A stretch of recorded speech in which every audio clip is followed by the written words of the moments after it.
Any questions for Mayor Willie?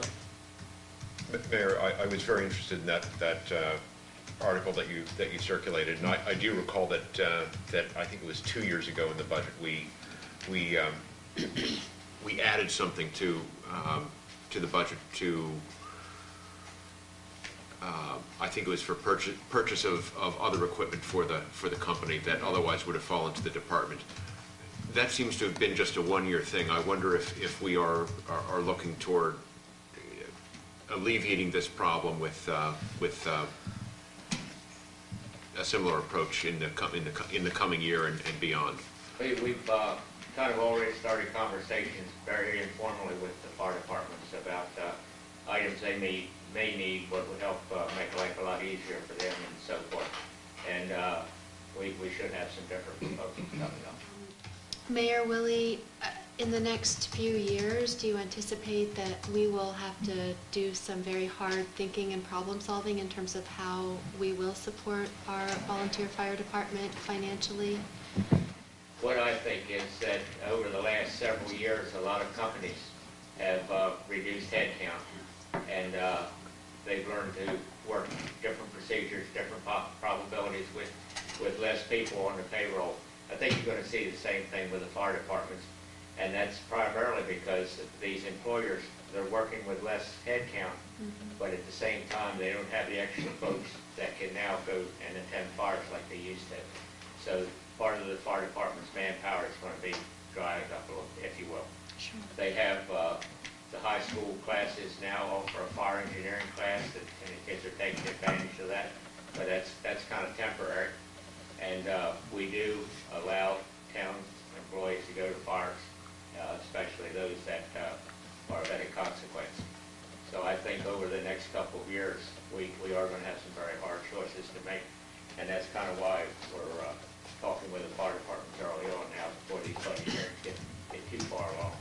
That if there's anything we can do a little bit at a time, I think we're going to be better off to do that. Yeah, I think that article pointed out very clearly it's something that we've heard repeatedly from our own fire company, is that the time spent on fundraising is a real detriment, not just to the efficiency of the department, but an impediment to recruitment. And what we've been talking about the last couple of years is exactly what you just suggested, that slow but incremental increases in support, especially for things like equipment that for new incoming firefighters that the department would otherwise have to fund through bingo or bull roast, is a way that we could, at the very least, stave off a paid fire department for a long time, which would be an enormous expense to the town. But when you look back at town employees, there's several of them that are engineers. They can drive the trucks and do whatever they have to do there. And if we do have a fire of any consequence, like I say, they are allowed to go. And that can't be said for all employers because they just don't have as many people. Sure. Thank you. It's unfortunate when you hear when the fire department reports that funding is down and their annual appeal is down. I mean, they're such an asset to the community. It's unfortunate that people don't realize the benefit having a volunteer fire department adds to quality of life here. The next item on our agenda is with regards to the Shore Food Hub Corporation, and it had been my intention, if all things worked out, to try and see where the council stood on this. You might recall that we had concerns raised about a conflict of interest for Mr. Lesher and myself. We referred that concern to the Easton Ethics Commission. We just heard back from them today, and they found no conflict of interest with Pete and I.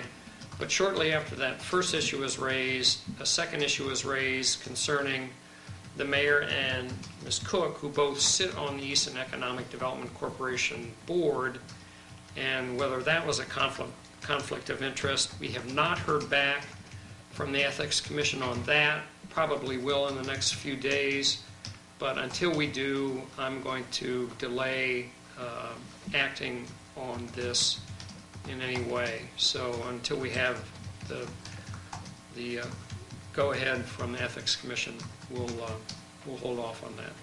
Hopefully, that will be an agenda item at our meeting on the 15th of December. I want to say that this phone call from CNN came out of the clear blue. And we want to bring a satellite truck. We have Anderson Cooper doing the New Year's Eve Times Square ball drop from there at 12 o'clock sharp, obviously. But we want to tape yours and broadcast it, and we want to do some live broadcasting earlier to fetch in our audience, because each year we take a satellite truck to some interesting drop, and we happen to be the interesting drop. So I pulled in my helpful card and went to Cassandra and Talbot Tourism and Julie Gorson and Easton Business Alliance, and I said, the crab drop part of this is the outdoors, the town side of this. This is not within our buildings, and we're going to have some big cooperation in order to pull off something like this and have it go smoothly. So that's why the permit is asking from South Street all the way to Dover. Normally we've just been this bottom half of the block. And then the crab drop will go right out here at Church Alley, and the satellite truck will be beside the Resource Center across the street.